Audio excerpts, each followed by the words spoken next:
고등부 예배 드리는 모든 분들을 진심으로 환영합니다. 이 시간 우리를 구원하신 예수님의 이름을 함께 높이길 원하는데요. 처음 배우는 찬양이겠지만 그래도 함께 마음을 열고 고백하는 마음으로 함께 찬양했으면 좋겠습니다.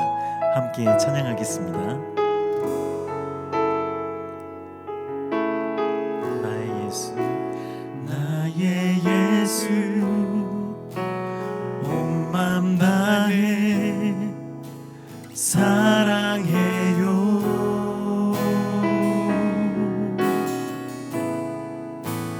나의 예수, 온 맘 다해 경배해요.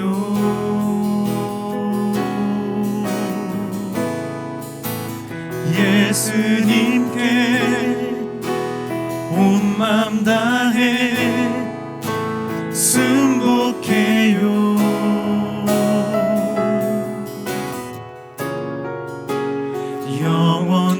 영원토록 찬양을 드립니다.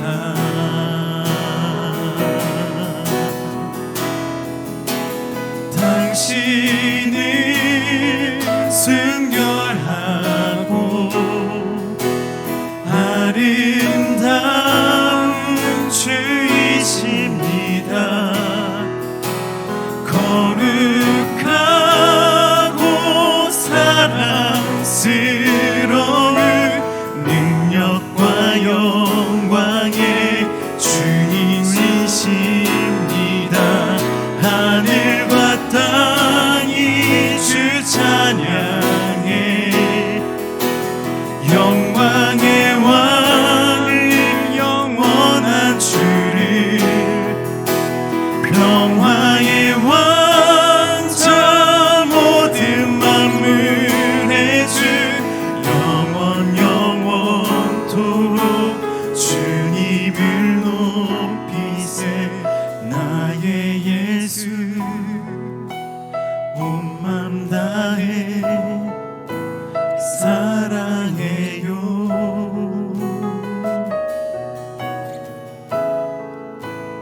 나의 예수 온 맘 다해 경배해요.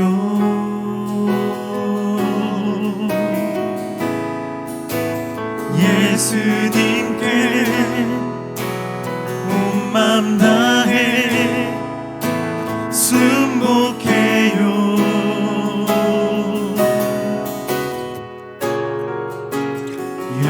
영원토록 찬양을 드립니다. 당신은 순결하고 당신은 순결하고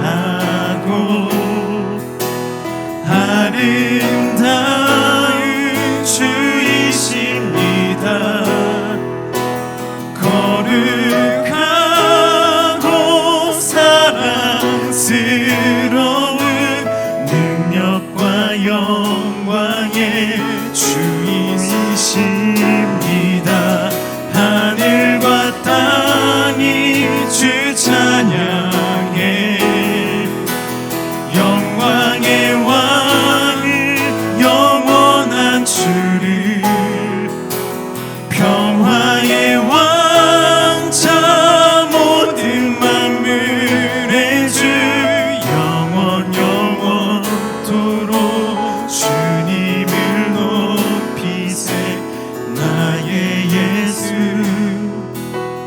온 맘 다해 사랑해요.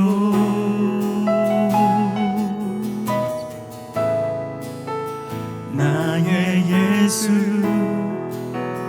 온 맘 다해 경배해요.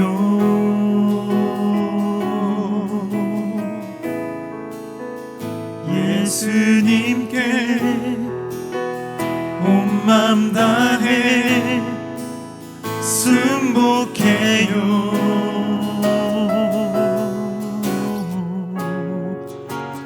영원토록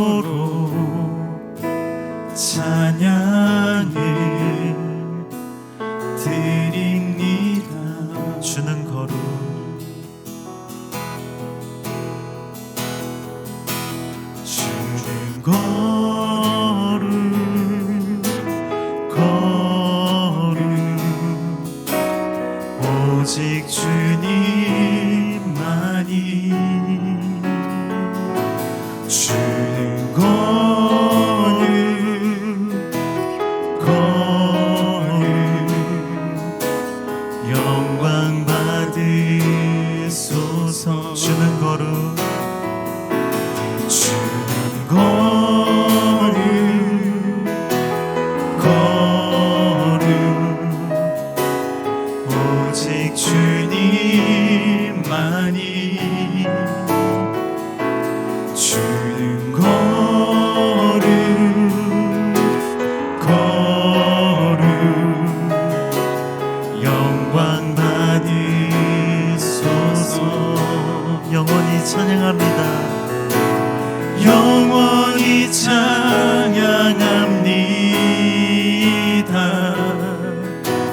더욱 사랑해요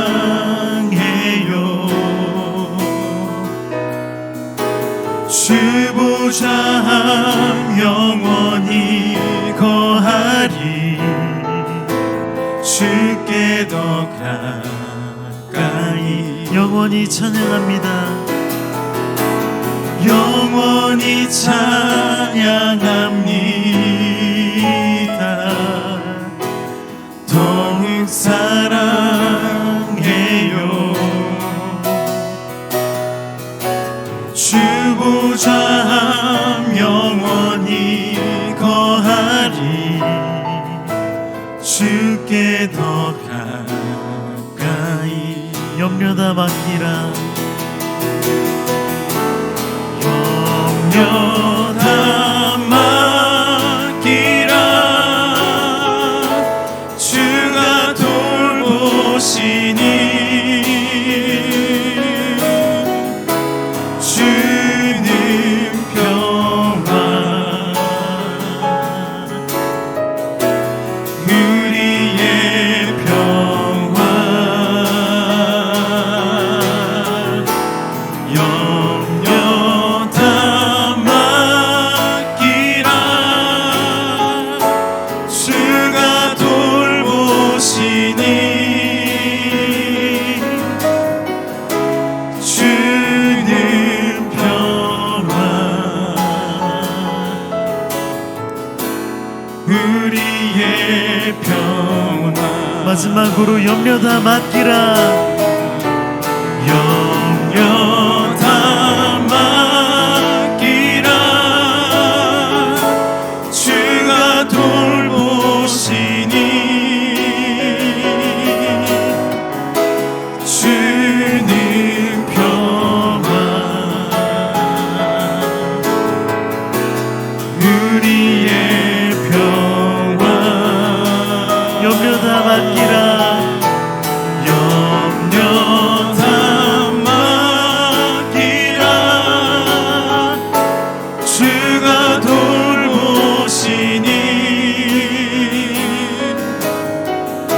주는 평화 우리의 평화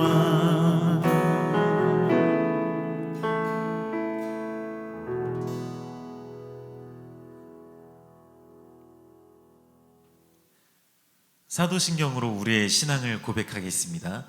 전능하사 천지를 만드신 하나님 아버지를 내가 믿사오며 그 외아들 우리 주 예수 그리스도를 믿사오니 이는 성령으로 잉태하사 동정녀 마리아에게 나시고 본유 빌라도에게 고난을 받으사 십자가에 못 박혀 죽으시고 장사한 지 사흘 만에 죽은 자 가운데서 다시 살아나시며 하늘에 오르사 전능하신 하나님 우편에 앉아 계시다가 저리로서 산자와 죽은 자를 심판하러 오시리라.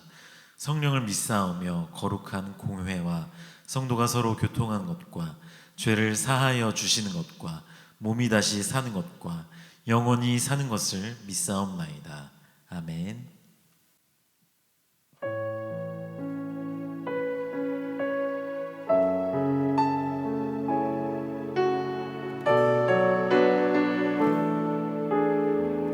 우리 보좌 앞에 모여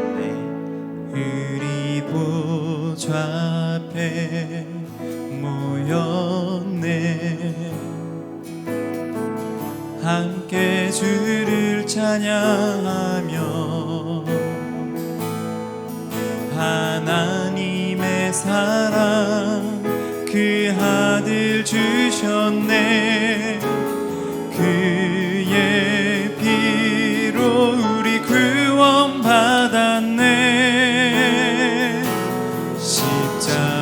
십자가에서 쏟으신 그 사랑 강같이 온 땅에 흘러 각 나라와 족속 백성 마언에서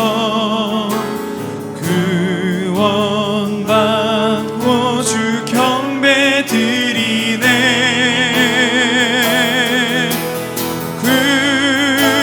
구원하심이 보좌에 앉으신 우리 하나님과 어린 양께 있도다. 구원하심이 보좌에 앉으신 우리 하나님과 어린 양께 있도다.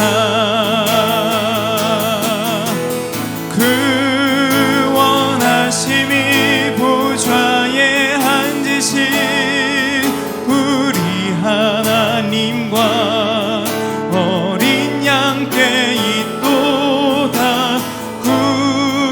구원하심이 보좌에 앉으신 우리 하나님과 어린 양께 있도다.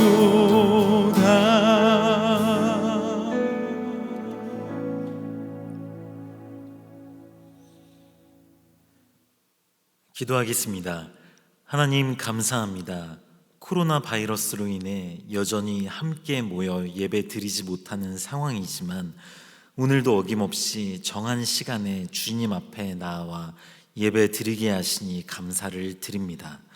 주님께서 예배의 자리로 불러주신 모든 화평의 아이들을 기억해 주시고 성령 하나님께서 은혜를 더해 주셔서 오늘 예배를 통해 하나님을 더욱 잘 알아가게 하시며 하나님과 이웃을 더욱 사랑하는 모든 아이들 되게 하여 주시옵소서.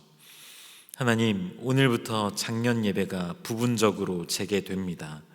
모든 화평의 성도님들이 함께 예배 드리지는 못하지만 그래도 이 어려운 상황 가운데 함께 모여 예배 드리는 일이 얼마나 감사하고 귀한지 모릅니다. 세상에서 손가락질 당하는 일이 없도록 지혜롭게 잘 준비하고 잘 대처하게 하시고 우리 고등부 예배도 하루속히 재개되어 모든 아이들이 다 같이 모여 주님을 찬양하고 말씀 듣고 변화되는 은혜로운 시간들을 함께 나누길 원합니다. 화창하고 따사로운 햇살이 봄 기운을 우리에게 선사하지만 코로나 바이러스로 인해 여전히 갇혀있는 듯한 느낌을 받는 요즘입니다. 육체적으로나 정신적으로나 어려움을 겪는 아이들이 없도록 주님께서 붙잡아 주시옵소서.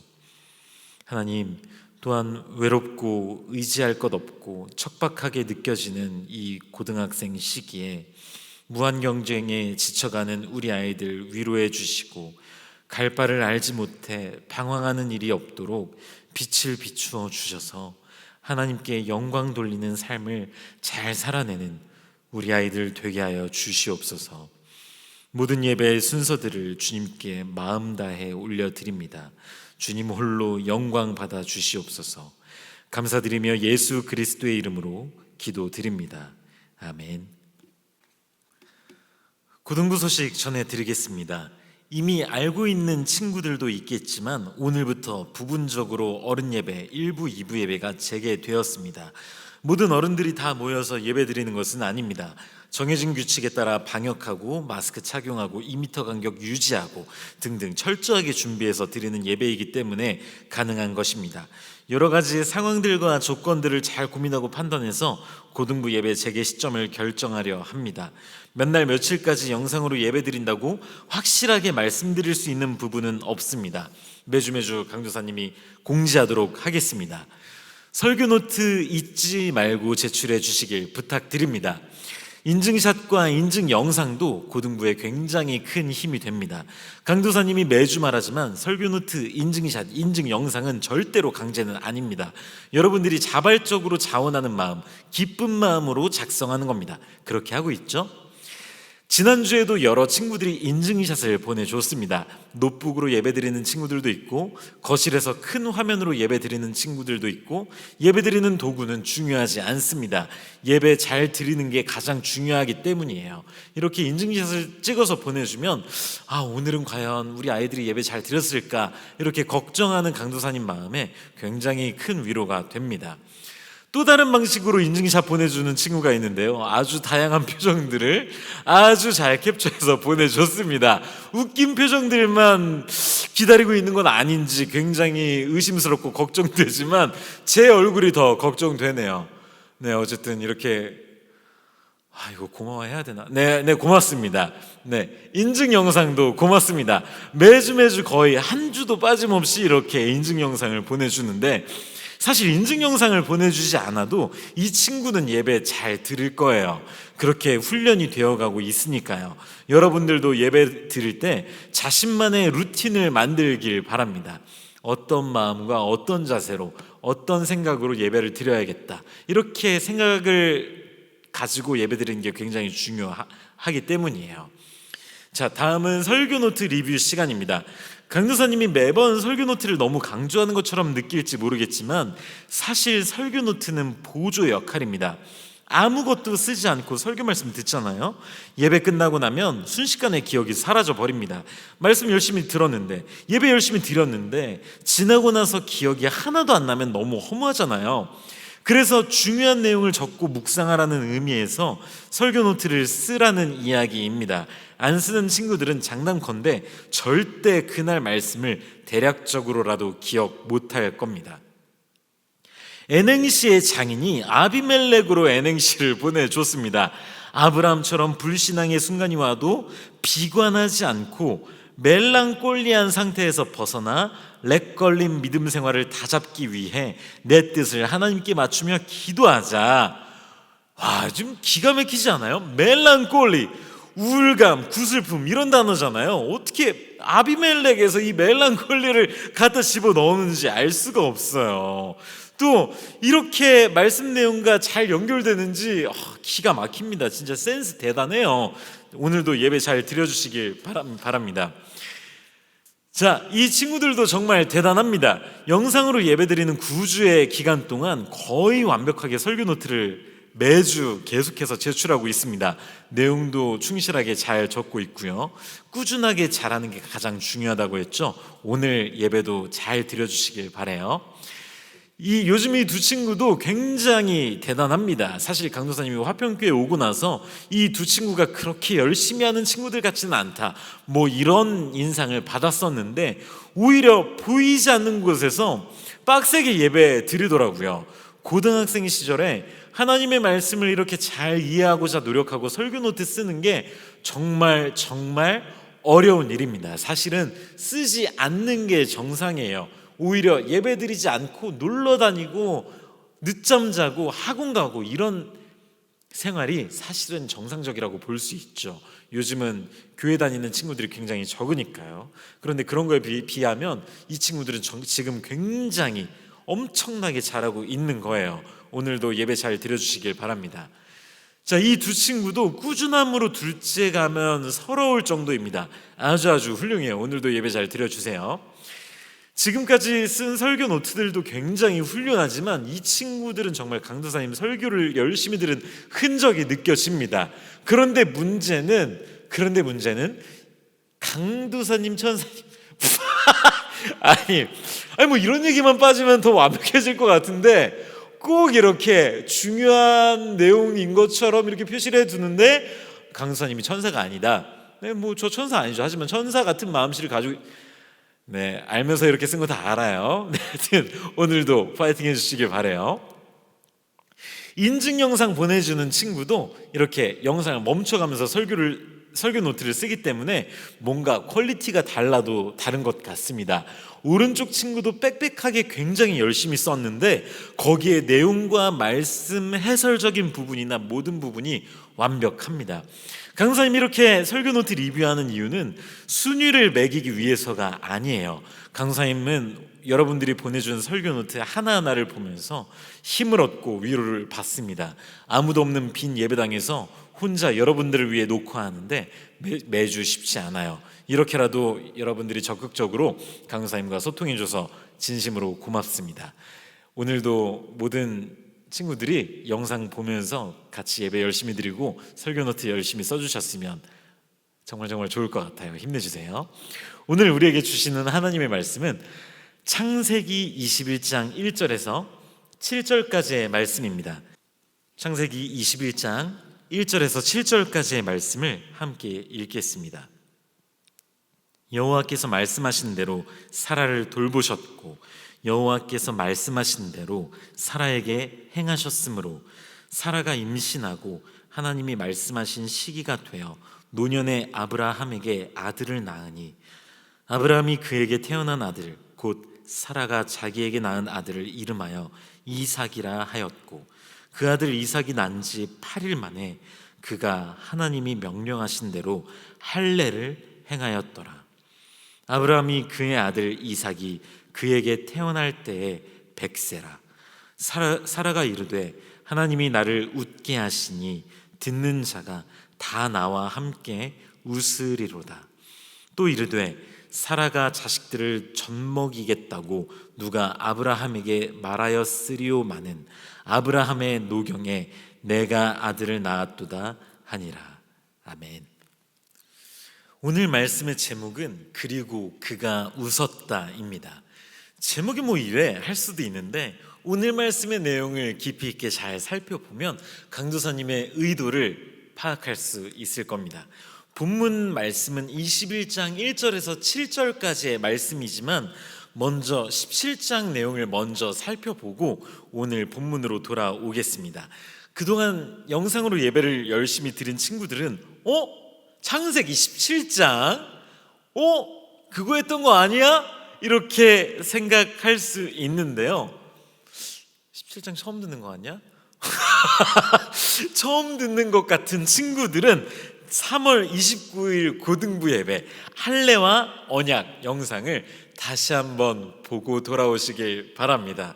3월 29일 그러니까 한 달 전에 우리는 창세기 17장 내용을 보면서 할례가 무엇인지, 할례를 받는 것이 어떤 의미인지, 할례에 담긴 언약의 기능과 역할에 대해서 자세하게 살펴보았습니다.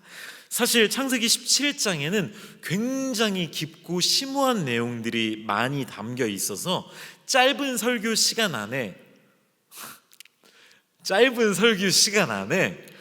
다 설명할 수가 없었습니다. 지금 강사님이 짧은 설교 시간 안에 했을 때 이렇게 한 친구들이 있을 텐데 이 내용에 비하면 짧다는 얘기예요. 아시겠죠?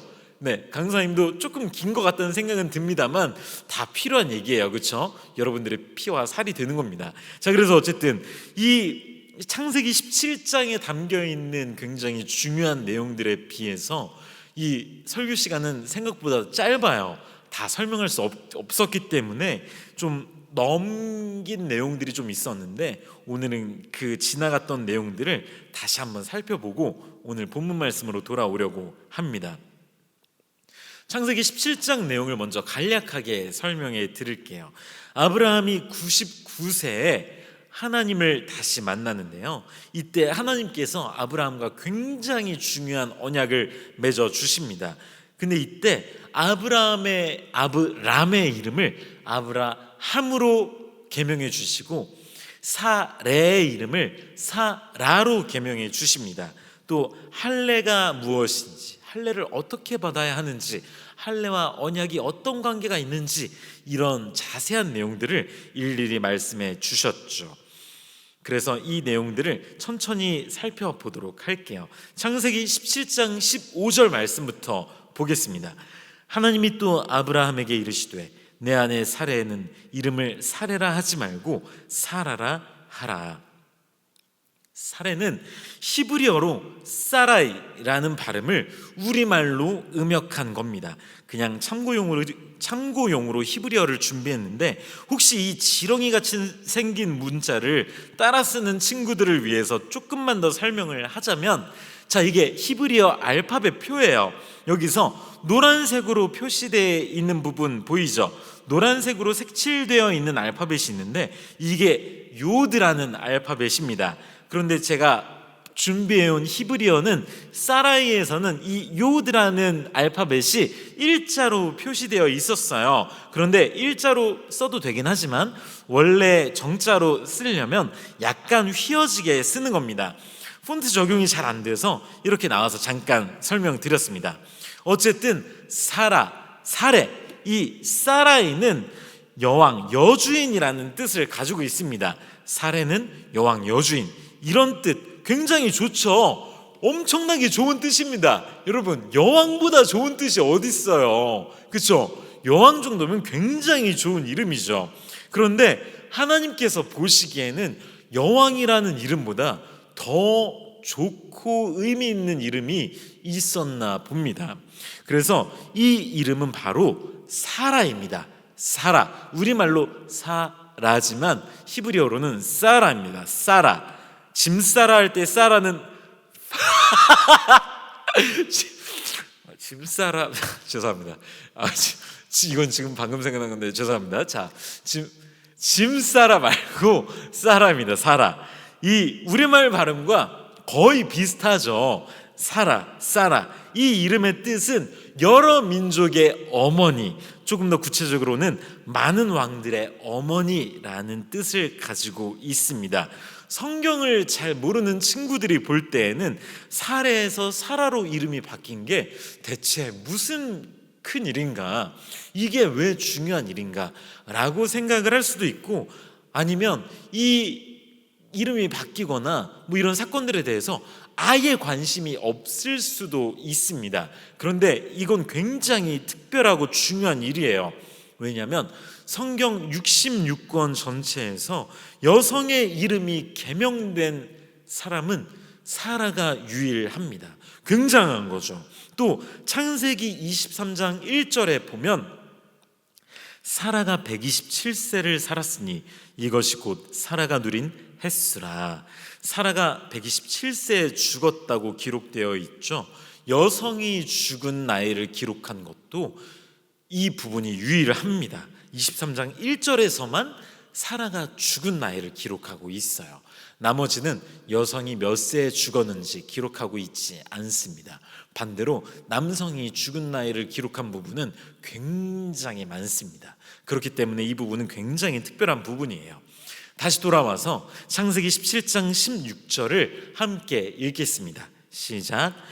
내가 그에게 복을 주어 그가 내게 아들을 낳아주게 하며 내가 그에게 복을 주어 그를 여러 민족의 어머니가 되게 하리니 민족의 여러 왕이 그에게서 나리라. 아멘. 하나님께서 사라에게 복을 주어 사라가 아브라함에게 아들을 낳아주게 하며 하나님께서 사라에게 복을 줘서 사라를 여러 민족의 어머니가 되게 할 것이다, 이런 말씀이죠. 사라는 젊은 시절부터 자식을 낳았어요? 못 낳았어요? 못 낳았죠. 못 낳았습니다. 불임이 굉장히 심각한 문제라고 했습니다. 그래서 아브라함과 사라가 이 불임의 문제를 해결하기 위해서 어떻게 했다고 했죠? 어떻게 했어요? 누구? 자, 여기서 누구 이름이 딱 나와야 되는데 누구? 자, 이 이야기를 모르면 다시 말씀을 처음부터 시작해야 되는데, 자, 여기서 말씀을 잠깐 멈추고 처음으로 가면 또 여러분들 영상 안 보겠죠? 자, 강사님 그냥 설명하겠습니다. 애굽 출신 여종 하갈이라는 여종을 통해서 아들을 낳았다고 했죠. 그 아들의 이름이 바로 뭐라고요? 이스마엘이라고 했습니다. 이스마엘을 낳게 했어요. 그래서 그동안 자식이 없었던 아브라함 집안에 드디어 굉장히 오랫동안 기다려온 아들이 탄생하게 된 겁니다.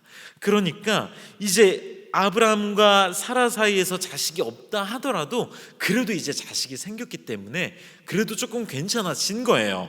그런데 이 일이 결국 어떻게 진행되었다고 했죠? 이게 해피엔딩이 되었다고 했어요? 아니죠. 해피엔딩이 되지 않았습니다. 아들을 낳은 건 굉장히 좋고 중요한 일이지만 결국 이 아들을 낳은 일 때문에 하갈이 사라를 괴롭게 만들었어요. 그래서 이 둘 사이에 갈등이 생기고 갈등이 심해지고 결국 끔찍한 불화가 끊이지 않게 되었다고 했습니다. 불안이 있지만 그래도 자식이 없는 것보단 낫다고 생각을 했을까요? 뭐 그런 건 잘 모르겠습니다. 그런데 지금 하나님께서는 구체적으로 약속의 말씀을 하고 계시는 거예요. 어떤 약속의 말씀이요? 여기서 그가 누구예요? 사라죠. 사라가 아브라함 너에게 아들을 낳아주게 하며 라는 의미입니다. 사라가 직접 아들을 낳아줄 것이라는 말씀이에요. 아니 그럼 예전에 미리 말씀 좀 해주시지. 아니 그랬으면 내가 저 애굽 사람 애굽 여종 하갈한테서 내가 이스마엘을 낳았겠어요 하나님? 이렇게 따질 수도 있습니다. 그렇죠? 여러분 솔직히 좀 억울하지 않아요? 아니 처음부터 말을 똑바로 했으면 이런 일이 없었겠죠. 아니 이제 와서 사라를 통해서 아들을 낳게 해주신다고요? 와 대박, 이런 게 어디 있어요? 이렇게 생각할 수도 있습니다. 강사님 아니고요, 여러분들이요. 자 그런데 사실 이렇게 원망을 할 수도 있지만 아브라함은 원망을 했습니까 안 했습니까? 자 본문 내용만 놓고 보면 원망했다고 보기에는 어렵습니다. 원망했던 내용은 전혀 없기 때문이에요. 자 그렇지만 이 아브라함이 믿음이 있어서 원망하지 않았다라고 보기는 굉장히 어렵습니다. 자 팩트만 이야기하자면 이미 하나님께서는 예전에 여러 차례에 걸쳐서 아브라함에게 후손에 대한 약속을 주셨습니다. 자 여러분들 다 기억나죠? 처음에 아브라함을 부르셨을 때 어떤 약속을 하셨죠? 창세기 12장 2절 보세요. 내가 너로 큰 민족을 이루고 내게 복을 주어 내 이름을 창대하게 하리니 너는 복이 될지라. 또 창세기 13장 16절 보세요. 내가 내 자손이 땅에 티끌 같게 하리니 사람이 땅에 티끌을 능히 셀 수 있을진데 내 자손도 세리라. 또 창세기 15장 5절 그를 이끌고 밖으로 나가 이르시되 하늘을 우러러 묵별을 셀 수 있나 보라. 또 그에게 이르시되 내 자손이 이와 같으리라. 여기서 묵별이 뭐예요? 많은 별들을 말을 하죠. 너의 자손이 저 하늘에 있는 수많은 별과 같이 많아질 것이다. 이렇게 하나님께서 약속을 하신 겁니다. 여러 번 말씀하셨죠. 한두 번이 아닙니다. 그런데 아브라함은 하나님의 말씀을 100% 신뢰하지 못했던 것 같아요. 자기 스스로 어떻게든 자식을 가져보겠다고 하갈을 데려다가 아들을 낳은 것이죠. 이런 아브라함에게 하나님께서는 이제 더 이상 헷갈리지 않도록 확실하게 말씀을 해 주시는 거예요. 내가 그에게 복을 주어 그가 내게 아들을 낳아주게 하며 내가 그에게 복을 주어 그를 여러 민족의 어머니가 되게 하리니 민족의 여러 왕이 그에게서 나리라. 여기서 이렇게 나오지만 이거 잘 분별해서 읽으세요. 그가 아브라함인 게 있고 또 그가 사라인 경우가 있어요. 자 그래서 어쨌든 사라를 통해서든 여종을 통해서든 어떻게 해서든 수단과 방법을 가리지 않고 아브라함아 너를 통해서 큰 민족을 이루게 해줄게, 걱정하지 마, 이런 말씀인가요? 자 아니죠. 그런 말씀 아닙니다. 자 이 말씀은 무조건 누구를 통해서만? 무조건 누구? 사라를 통해서만, 무조건 사라를 통해서만 아들을 낳게 하신다는 말씀이에요. 사라에게 복을 준다는 말씀입니다. 하갈에게 복을 준다는 말씀이 아니라 사라에게 복을 준다는 말씀이에요. 이 말씀을 이렇게 정확하게 하신 것을 보면 이제는 빼박이에요. 좀 약간 애매한데 하나님 이렇게 말씀하신 거 잘 이해 안 되는데, 이렇게 더 이상 핑계할 수 없이 확실하게 말씀을 해 주신 것이죠. 이렇게까지 말씀을 하시면 어떻게 반응해야 될까요? 이제 100% 확실하게 알게 됐어요. 그럼 어떻게 반응하는 게 정상이에요? 네, 알겠습니다. 네, 믿겠습니다. 이렇게 믿음의 반응이 나오는 게 정상이죠. 그렇죠? 믿음의 반응이 나오는 게 정상인데, 자, 아브라함은 어떻게 반응을 했나 한번 볼게요. 창세기 17장 17절을 보겠습니다. 아브라함이 엎드려 웃으며 마음속으로 이르되 100세 된 사람이 어찌 자식을 낳을까? 사라는 90세니 어찌 출산하리요? 하고. 아브라함이 어떻게 행동해요? 엎드려 있는 상태에서 어떻게 했어요? 웃으며 마음속으로 이르되.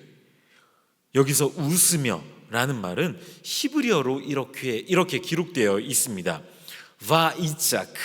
바이자크. 이거 받아 적지 않아도 돼요. 좀 어려우니까 그냥 듣기만 하세요. 중요한 얘기니까 가져온 거예요. 이 말은 우리말로 그리고 그가 웃었다 라는 뜻입니다. 그리고 그가 웃었다. 오늘 말씀의 제목이죠. 그렇죠?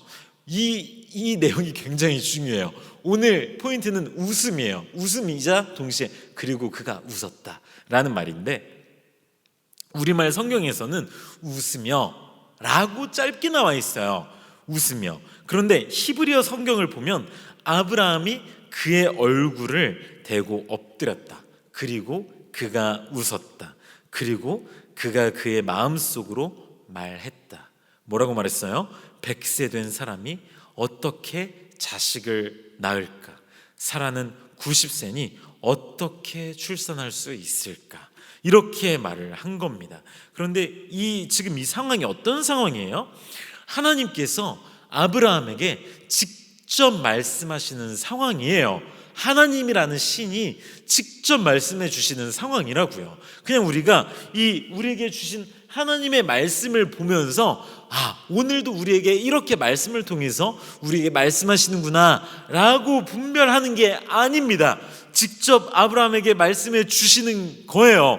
그러면 이런 상황에서 하나님이 내 귀에다가 혹은 내 마음에 그렇게 말씀을 직접적으로 확실하게 알 수 있도록 말씀을 주시는데, 그 말씀을 듣고 나서 마음속으로 생각하는 거예요. 겉으로는 믿는 것 같은데 마음속으로 그러는 거예요. 마음속으로 100세 된 사람이 어떻게 자식을 낳을 수 있지? 그거 가능한가? 이렇게 마음속으로 생각을 하는 거예요. 이해되세요, 여러분? 그러니까 하나님이라는 신은 무서워요. 그렇죠? 무섭고 잘 모르겠어요. 그러니까 대놓고 막 말다다 못하겠어요. 그게 실화예요? 가능해요? 이렇게 말은 못하겠어요. 하지만 그냥 이렇게 엎드려서 속으로 남몰래 이렇게 말을 하는 겁니다. 웃으면서. 여기서 웃으면서는 진짜 이렇게 강호사님이 웃긴 얘기 할 때 여러분들 막 진짜 웃기잖아요. 웃겨가지고 막 깔깔 막 거리고 웃죠. 혼자 영상 보면서. 그쵸? 막 빵빵 터지잖아요. 그쵸? 그런데 그렇게 빵빵 터지는 그런 웃음이 아닙니다. 여기서는 다른 의미의 웃음이에요. 이 웃음의 종류는 아마도 냉소적인 웃음이었을 거라고 볼 수 있습니다. 참 히브리어가 신기한 게 웃다라는 의미에는 웃음의 여러 가지 종류가 다 들어가 있어요. 진짜 재미있고 신나서 웃는 경우도 있고, 반대로 냉소적으로 웃거나 비웃음을 살 때 웃는 그런 웃음, 약간 그런 여러 가지 종류의 웃음들이 다 들어가 있습니다. 조롱할 때 웃는 그런 웃음까지도 다 포함이 되어 있어요. 그래서 문맥에 따라서 굉장히 조심스럽게 잘 분별해서 읽어야 되는 겁니다. 그런데 이 상황에서 아브라함은 지금 믿음의 반응을 보이고 있지 않잖아요. 100세 된 사람이 어떻게 아들을 낳을까? 이러는데 너무 이뻐, 너무 좋아, 하나님 감사해요, 이렇게 웃었겠어요? 말도 안 되죠. 그거는. 그렇죠? 그거는 약간 정신이 이상한 사람인 거죠. 그렇죠? 절대 그럴 리는 없습니다. 아브라함이 이렇게 지금 이 상황에서 만약에 강사님이 조금 상상력을 추가해서 재현을 하자면 100세, 내가 지금 100살인데 아들을 낳을 수 있다고요? 사라가 지금 90살인데 지금 아들을 낳을 수 있다고요? 이렇게 엎드려서 이렇게 웃는 거예요. 참 이 상황을 어떻게 표현을 해야 될까요? 자, 그러나 하나님은 이미 창세기 17장 1절에서 아브라함에게 자기 자신에 대해서 이렇게 설명해 주신 바가 있습니다. 아브라함이 99세 때 여호와께서 아브라함에게 나타나서 그에게 이르시되 나는 전능한 하나님이라. 나는 전능한 하나님이라. 너는 내 앞에서 행하여 완전하라. 하나님이 어떤 하나님이라고요? 전능한 하나님. 할 수 없는 일이 없는, 뜻한 바는 모두 이룰 수 있는 그런 전능하신 하나님이십니다. 인간의 상식과 한계를 뛰어넘어 위대하신 일들을 이루어 오셨고 앞으로도 이루어 가실 그런 전능한 하나님이시죠. 그런데 아브라함은 나는 전능한 하나님이다 라는 이 명제에 대해서, 이 말씀에 대해서 100%잘 이해하지 못했던 모양입니다. 그래서 아브라함은 엎드려서 냉소적으로 웃고 혼잣말로 그게 가능할까? 라고 반문했던 것입니다. 이어서 아브라함은 하나님께 말합니다. 17장 18절입니다. 아브라함이 이에 하나님께 아뢰되 이스마엘이나 하나님 앞에 살기를 원하나이다. 사실 아브라함 입장에서는 사라에게 자식이 없는 것은 안타깝고 아쉽지만 그래도 이제 끝난 건 아니에요. 그래도 이스마엘이라는 아들이 있기 때문에 그래도 아쉽지만 괜찮은 거죠. 상속자는 이스마엘 하나로 충분하니까요. 하나님의 약속도 사실 잘 믿기지도 않고요. 이런 아브라함의 말에 하나님께서는 다시 말씀하십니다. 17장 19절이에요. 하나님이 이르시되 아니라 내 아내 사라가 내게 아들을 낳으리니 너는 그 이름을 이삭이라 하라. 내가 그와 내 언약을 세우리니 그의 후손에게 영원한 언약이 되리라. 아멘. 하나님께서는 아브라함이 믿지 못하는 것을 믿을 수 있도록 더욱 구체적으로 말씀하세요. 아브라함이 이렇게 엎드려서 웃고 그게 가능할까? 이럴 때 야 머리 들어. 너 지금 웃었지? 야 너 딱 걸렸어. 일로 와. 야 난 다 알아. 너 지금 안 믿었지? 나 내가 누구라 그랬어? 이렇게 혼내지 않고 이렇게 혼내지 않고 오히려 조금 더 구체적으로 자세하게 설명해 주시는 거예요. 어떻게 설명해 주셨어요? 사라가 아들을 낳을 건데 그 아들의 이름을 이삭이라고 불러라. 이렇게 말씀하시는 겁니다. 우리말로 볼 때는 별 느낌이 없죠. 하지만 히브리어로 보면 느낌이 다릅니다. 자꾸 히브리어 가져와서 어렵게 느껴질 텐데 뭐 굳이 받아 적을 필요도 없고 이렇게 막 히브리어 이해할 필요도 없습니다. 그냥 편안하게 들어주시길 바래요. 자, 이 히브리어를 보면 베카레타 에드쉐무트 이차크, 그리고 너는 불러라 그의 이름을 이삭이라고. 지금 이 화면 보면 히브리어는 오른쪽에서 왼쪽으로 읽는 거예요. 그래서 강도사님은 파란색 글씨부터 초록색, 빨간색 글씨 순으로 읽었어요. 그리고 여러분들이 이해하기 쉽도록 이 색깔별로 직역해서 순서대로 그냥 써놨어요. 좀 어색한 내용처럼 느껴지겠지만 그냥 이렇게 투박하겠지만 그냥 이렇게 써놓은 거예요. 그리고 너는 불러라 그의 이름을 이삭이라고. 그런데 여기서 강도사님이 빨간색으로 표시해 놓은 부분, 자 여기서 약간 눈썰미 있는 친구들은 조금 소름 돋았을 거예요. 자, 왜 소름이 돋아요? 이 빨간색 글씨 이삭이라고 불러라, 영어로는 아이작이죠. 아이작이라는 이름이 히브리어로는 어떤 이름이에요? 이츠하크라는 거예요. 자, 이츠하크, 이 내용은 이따 본문에서 또 나옵니다. 자, 창세기 17장 21절 보세요. 내 언약은 내가 내년 이 시기에 사라가 내게 낳을 이삭과 세우리라. 내년 이 시기에 사라가 직접 낳을 아들 이츠하크와 언약을 세우겠다라고 하나님께서 말씀하신 것이죠. 과연 이 일이 이루어질까요? 과연 이츠하크와 언약을 세우시겠다 했는데 그 일이 과연 이루어질지, 그 내용은 오늘 본문으로 돌아가서 살펴봐야 알 수 있습니다. 창세기 21장 2절을 보세요. 창세기 21장 2절을 보시면 사라가 임신하고 하나님이 말씀하신 시기가 되어 노년에 아브라함에게 아들을 낳으리니 사라가 임신해서 아들을 낳았다고 합니다. 사라가 임신해서 아들을 낳았다고 하는데 굉장히 놀라운 말씀이죠. 자, 100살 된 남자와 90살 된 여자, 두 노인이 자식을 낳은 거예요. 젊고 혈기왕성한 때에 아무리 노력하고 노력해도 생기지 않던 그 아이를 이제야 가지게 된 겁니다. 그냥 가진 게 아니라 완전히 출산까지 한 거죠. 굉장히 희박한 확률로 우연히 이렇게 이루어진 일일까요? 그렇지 않습니다. 성경은 분명하게 말하고 있습니다. 뭐라고 말하고 있어요? 하나님이 말씀하신 시기가 돼요. 하나님이 말씀하신 시기가 돼요. 우연의 일치가 아니라 기적 같은 일이 그냥 일어난 게 아니라 하나님께서 이전에 말씀하셨던 그 시기가 되었기 때문에 아들을 낳게 된 것입니다. 아까 창세기 17장 21절에서도 봤죠. 내 언약은 내가 내년 이 시기에 사라가 내게 낳을 이삭과 세우리라. 오늘 본문 말씀을 읽으면서 우리는 창세기 17장의 말씀을 자연스럽게 떠올릴 수 있어야만 합니다. 만약에 이 창세기 21장 말씀을 읽으면서 창세기 17장 말씀이 전혀 떠오르지 않는다? 그거는 성경을 잘못 읽고 있는 거예요. 앞뒤 내용, 앞뒤 문맥이 자연스럽게 연결되고 떠오를 수 있어야 성경 말씀을 잘 이해하고 있는 것이라고 볼 수 있습니다. 자, 이렇게 말도 안 되는 불임의 문제, 생리가 끊어진 여자, 또 곧 죽음을 맞이할 만한 노년의 남자가 어떻게 불임을 해결할 수 있었을까요?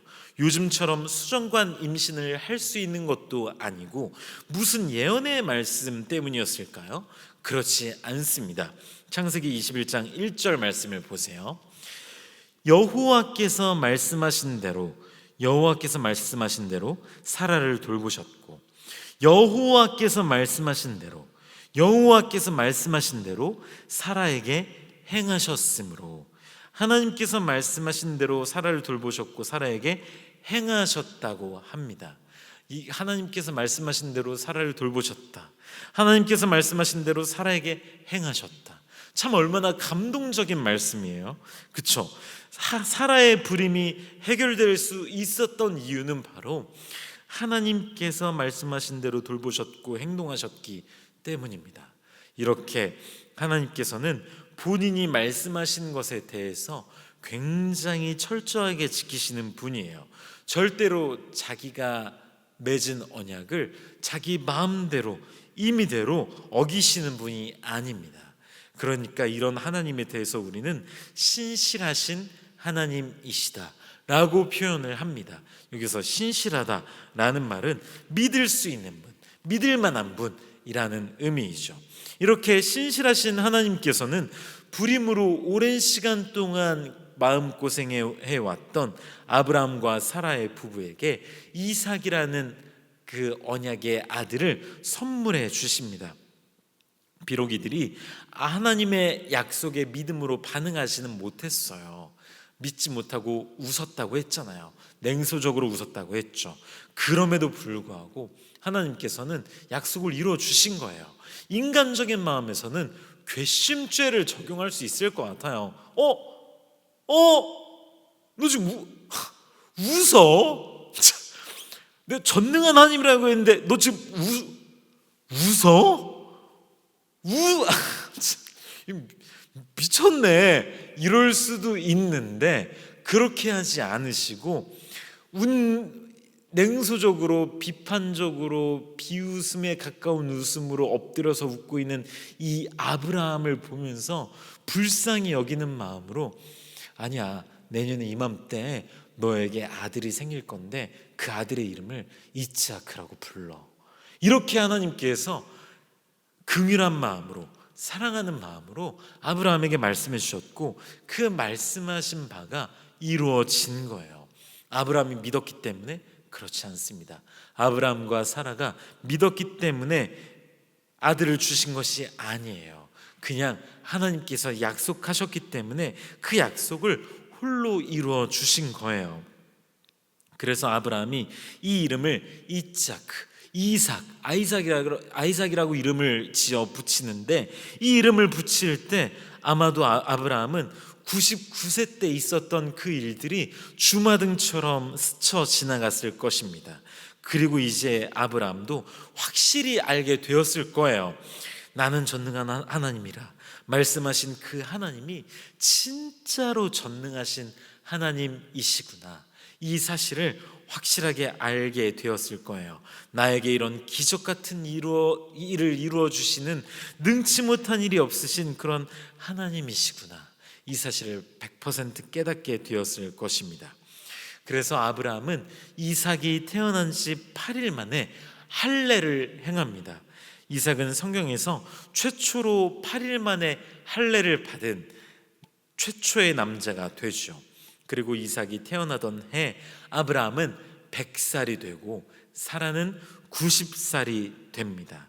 이 내용은 창세기 21장 5절까지의 내용입니다. 이 내용을 보면 내용상 여기에서 끝나는 것도 나쁘지 않아 보여요.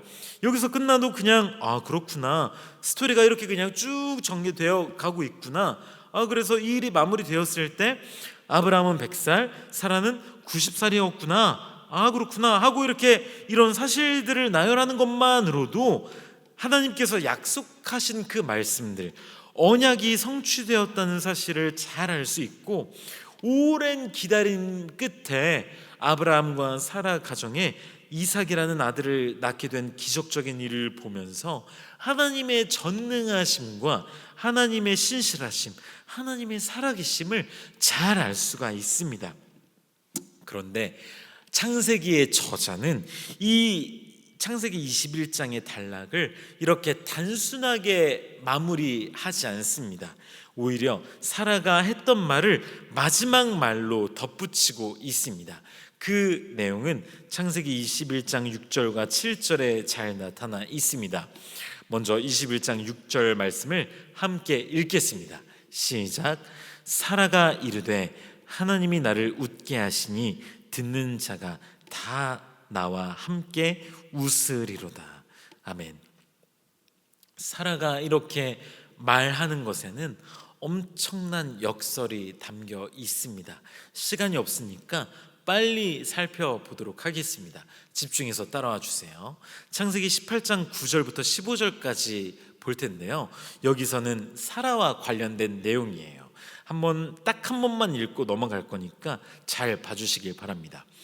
그들이 아브라함에게 이르되 내 아내 사라가 어디 있느냐? 대답하되 장막에 있나이다. 지금 하나님께서 인간의 모습으로 지금 아브라함에게 찾아온 내용을 담고 있는 내용이에요. 자, 그래서 계속 볼게요. 그가 이르시되, 여기서 그는 하나님이죠. 내년 이맘때 내가 반드시 내게로 돌아오리니 내 아내 사라에게 아들이 있으리라 하시니, 이렇게 하나님께서 아브라함에게 직접 말씀을 하고 계시는데, 이때 사라는 장막 문 뒤에서 이 말을 듣고 있었습니다. 자, 다음 말씀 보면 아브라함과 사라는 나이가 많아 늙었고 사라에게는 여성의 생리가 끊어졌는지라. 사라가 속으로 웃고 이르되 내가 노쇠하였고 내 주인도 늙었으니 내게 무슨 즐거움이 있으리요. 자, 이때 사라는 장막 문 뒤에서 이야기를 듣고 있는데, 하나님께서 내년 이맘때 내가 반드시 돌아올 것이고 내 아내 사라에게 아들이 있을 것이라고 이렇게 말씀을 하셨는데, 사라가 이 이야기를 들으면서 내가 노쇠하였고 내 주인도 늙었으니 나한테 무슨 즐거움이 있겠는가 라고 이렇게 냉소적인 웃음으로 일관하고 있는 거예요. 그러니까 하나님께서 말씀하십니다. 여호와께서 아브라함에게 이르시되 사라가 왜 웃으며 이르기를 내가 늙었거늘 어떻게 아들을 낳으리요 하느냐? 여호와께서 능하지 못한 일이 있겠느냐? 기한이 이를 때 내가 내게로 돌아오리니 사라에게 아들이 있으리라. 이렇게 하나님께서 강권적으로 직접적으로 또 말씀을 하고 계시는 거예요. 그러자 사라가 말합니다. 사라가 두려워서 부인하여 이르되 내가 웃지 아니하였나이다. 이르시되 아니라 내가 웃었느니라. 아멘. 이렇게 말씀이 끝납니다. 자, 여러분, 여기서 하나님께서 그 인간의 모습으로 오셨고, 이 뒤에 이어지는 이 내용은 소돔과 고모라의 내용으로 이어져요. 우리가 소돔과 고모라 내용 잘 깊이 있게 살펴봤잖아요, 그렇죠? 그런데 이때 아브라함에게 찾아오신 이 내용을 다 살펴볼 수는 없었어요. 그때도 내용이 꽤 길었기 때문에 이 내용까지 다룰 수 없었기 때문에 넘어갔는데, 오늘 이 내용을 조금만 더 설명을 하자면, 이때 하나님께서 먼저 아브라함에게 이런 내용을 쭉 말씀하시고 나중에 소돔과 고모라를 멸망하시는 내용을 말씀하시죠. 그때 이제 뭐 50명, 45명, 40명, 30명, 20 이렇게 이 내용이 이어지는 거예요. 자, 그래서 어쨌든 이 내용에서 지금 사라는 직접적으로 대화하고 있는 주체는 아니에요. 절대로 직접적으로 대화하고 있는 그런 주체는 아닌데, 뒤에서 이렇게 몰래 듣다가 나한테 아들이 있을 거라고? 아들? 참, 내가 다 나이 먹을 것도 먹었고 늙었는데 이제 와서 나한테 무슨 아들이야? 아이고 하면서 있었을 거예요. 그런데 이렇게 속으로 이렇게 조용히 이렇게 웃으면서 말한 건데, 이 말을 장막 안에 있던 사람의 모습을 하고 있는 그 사람이 갑자기 네 아내 사라가 지금 왜 웃냐? 이렇게 말을 하니까 사라가 깜짝 놀라서 무서워서 저 아니에요, 안 웃었어요, 이렇게 말을 하고 있는데, 아니야, 너 웃었어 하면서 이 말씀이 끝나는 거예요. 참 무서운 말씀이죠, 그렇죠? 이미 사라는 한 번 웃음에 대한 것으로 호되게 당한 거예요. 뭐 당했다는 표현은 좀 그렇지만 하나님께 마음의 중심을 한번 소름 돋게 들킨 거예요. 이때 웃는 행위가 주된 문제로 또 등장한다는 사실을 알 수가 있습니다. 하나님께서는 사라에게 이때 시비를 걸러 오신 게 아니죠, 그렇죠 여러분? 사라를 혼내려고 오신 게 아니에요. 오히려 사라에게 내년 이맘때에 너에게 아들이 있을 거야 라고 축복의 말씀을 전해주러 오신 것이지, 네가 웃어? 이렇게 말씀을 하려고 오신 건 절대 아니었습니다. 하지만 사라의 믿음이 부족하고 사라의 믿음이 불신앙에 가까웠기 때문에, 하나님의 전능하심을 잘 알지 못했기 때문에 이렇게 반응을 한 것이죠. 감사와 기쁨으로 받아들이지 못한 거예요. 여기서 사라가 어떻게 웃어요? 마음속으로 웃어요. 말씀을 잘 보면 마음속으로 웃는다는 사실을 알 수가 있습니다. 겉으로 볼 때는 괜찮아 보여요. 겉으로 볼 때는 지금 완전 무표정인 거예요. 이렇게 무표정으로 가만히 이렇게 듣고 있지만 속으로는 하고 웃고 있는 거죠. 그러니까 이걸 사람이 어떻게 알겠어요? 모르겠죠. 그래서 우리가 교회에서 신앙생활할 때에는 누가 믿음이 있고 누가 믿음이 없고 이거 알 수가 없습니다. 겉으로 볼 때는 믿음이 있는 사람도 실제로는 믿음이 없을 수도 있고, 믿음이 없는 사람을 볼 때는 실제로 볼 때, 하나님이 보실 때 믿음이 있는 사람일 수도 있는 거예요. 그래서 강사님이 계속해서 다른 사람의 믿음을 판단하지 말라라고 말을 하는 것이죠. 그런데 이때 사라의 마음속에는 불신앙이 마음 가운데 자리 잡고 있었다고 볼 수 있습니다. 이렇게 마음속으로 하나님의 말씀을 믿지 못하고 불신앙이 자리 잡고 있었던 이 사라는 이삭을 낳고 나서 기쁨으로 하나님을 높입니다. 다시 창세기 21장 6절 말씀을 보겠습니다. 함께 읽을게요. 시작. 사라가 이르되 하나님이 나를 웃게 하시니 듣는 자가 다 나와 함께 웃으리로다. 아멘. 마음속으로 하나님의 약속을 이츠하크했던 사라가 이제는 사랑하는 아들 이츠하크를 안고 기쁨으로 가득한 이츠하크를 하게 된 것입니다. 말씀을 맺겠습니다. 사랑하는 고등부 여러분, 이삭이 태어난 사건은 단순한 사건이 아닙니다. 하나님께서는 아브라함과 사라의 불신앙을 알고 계셨지만 이들의 불신앙을 책망하고 야단치고 혼내서 눈물 콧물을 쏙 빼놓게 만들어 놓지 않으셨습니다. 오히려 믿음이 없는 이러한 불쌍한 상태를 고쳐주시고 교정해 주시기 위해서 조금 더 구체적인 약속의 말씀을 들려주시고 반복해서 주시고, 또 하나님께서 말씀하신 대로 사라를 돌보아 주시고 말씀하신 대로 행하셨기 때문에 언약의 아들 이삭이 태어나게 되는 것입니다. 아무리 우리가 마음속으로 하나님 말씀에 대해서 이착한다고 해서 변하는 것은 없습니다. 오히려 우리가 그렇게 비웃고 믿지 않고 이렇게 하더라도 하나님께서는 하나님의 뜻하신 바를 이루어 가십니다. 그렇게 창세기의 두 번째 족장인 이삭이 태어났고, 이렇게 하나님의 구원하시는 택하신 사람들을 구원하시기 위한 그 일들, 구원의 역사를 진전시켜 가십니다. 다윗에 이르기까지, 그리고 예수 그리스도에 이르기까지 사소해 보이는 사건처럼 보일지 모르겠지만 하나님께서 택하신 백성들을 향해 끊임없이 일하시고 역사하시는 모습을 오늘 본문 말씀을 통해서 발견하시길 바랍니다. 하나님께서 택하신 백성들을 구하시는 일들이 처음부터 쉽지 않았던 거예요. 처음부터 불가능했던 일이었던 겁니다. 처음부터 말도 안 되는 일이었어요. 100살 된 남자와 90살 된 여자가 아들을 낳는다니, 이게 말이 됩니까? 이 말도 안 되는 일을 하나님께서 이루어 가시면서 말도 안 되는 일을 통해서 말도 안 되는 이 죄악된 백성들을 구원해 가시는 일들을 이 성경 말씀을 통해서 우리에게 보여주고 계시는 겁니다.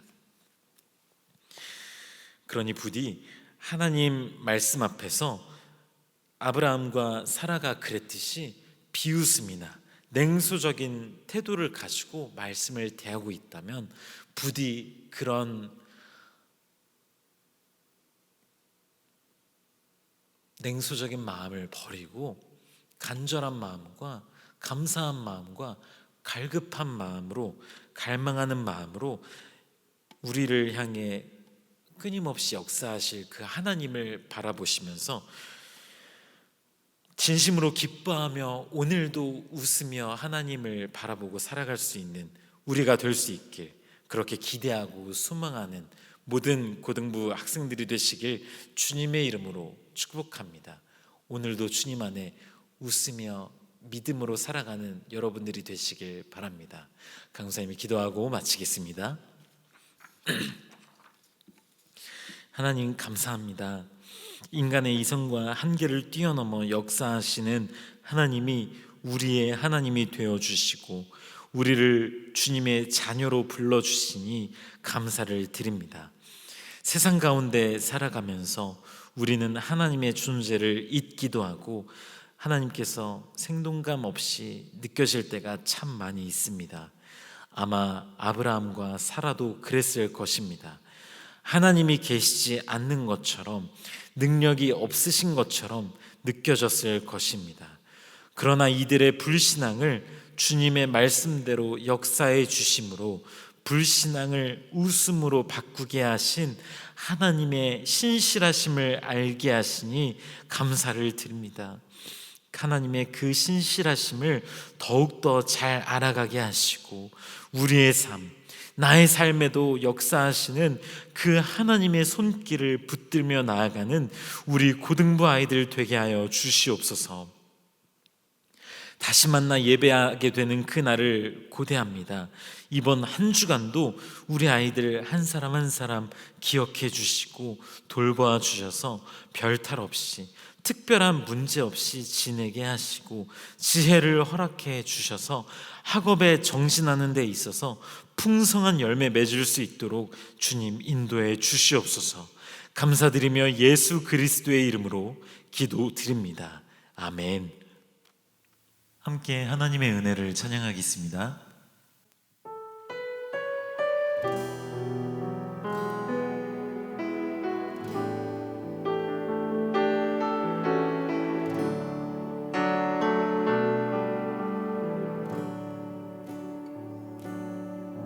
나를 지으신 이가 하나님, 나를 부르신 이가 하나님, 나를 보내신 이도 하나님, 나의 나 된 것은 다 하나님 은혜라. 나의 달려갈 길 다가도록, 나의 마지막 호흡 다하도록, 나로 그 십자가 품게 하시니, 나의 나 된 것은 다 하나님 은혜라. 한량없는 은혜, 갚을 길 없는 은혜, 내 삶을 애워싸는 하나님의 은혜,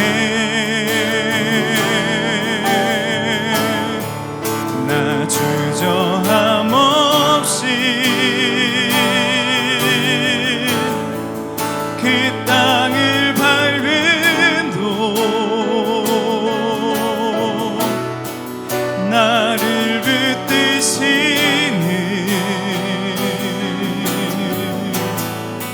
하나님의 은혜,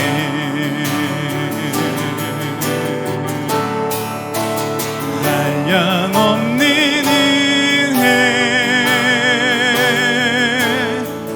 갚을 길 없는 은혜,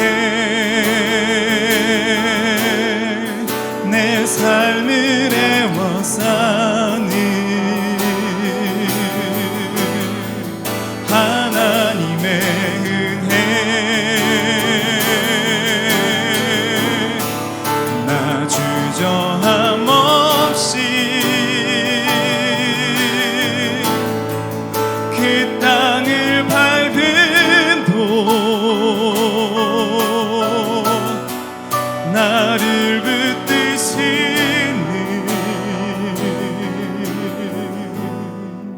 하나님의 은혜.